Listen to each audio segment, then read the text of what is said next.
Being civil is an important starting point in saving your marriage. However, when things are bad and we feel threatened, we tend to react in uncivilized ways. Then, after the smoke clears, you ask yourself, why did I act like that? So, if you're finding yourself acting this way, here are 4 steps you can take to bring civility to your marriage, regardless of the current level of conflict. Number 1. Identify source. Lack of civility derives from habit, hurt, or hate. Sometimes we have habits that we learn from our environment, especially growing up.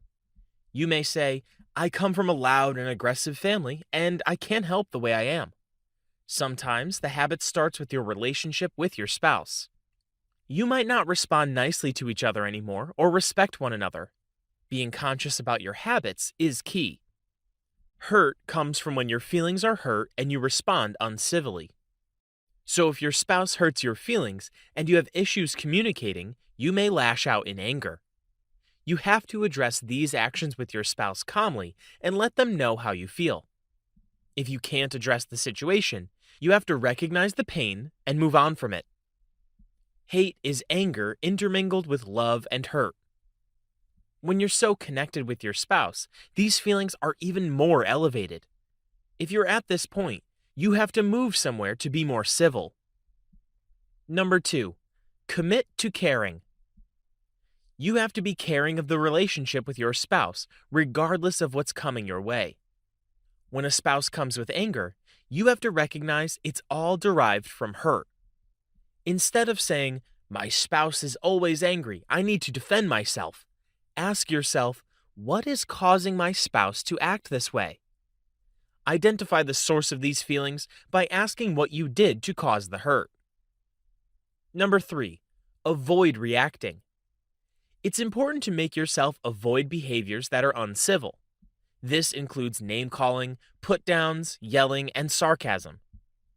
When you choose not to react, it helps you see things clearer than you normally would and helps diffuse the situation.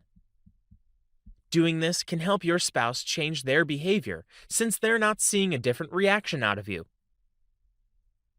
Number 4. Accept responsibility for how you respond. When an event comes our way, we have a choice how we respond.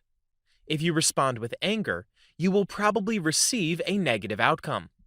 However, if you respond with civility, you get the possibility of a better outcome.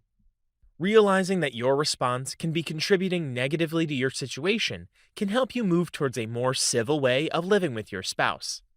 Making civility the root of where you come from gives your marriage a better chance at thriving.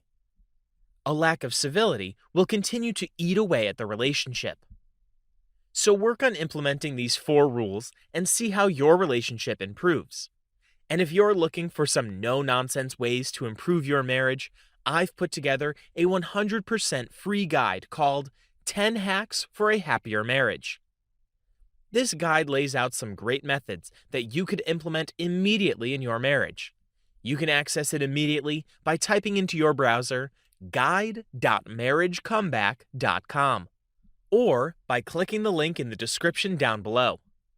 Give this guide a try and see if these tips don't help add some positivity back into your marriage. I hope you've enjoyed this video. Be sure to subscribe so you don't miss any of my future videos. See you next time.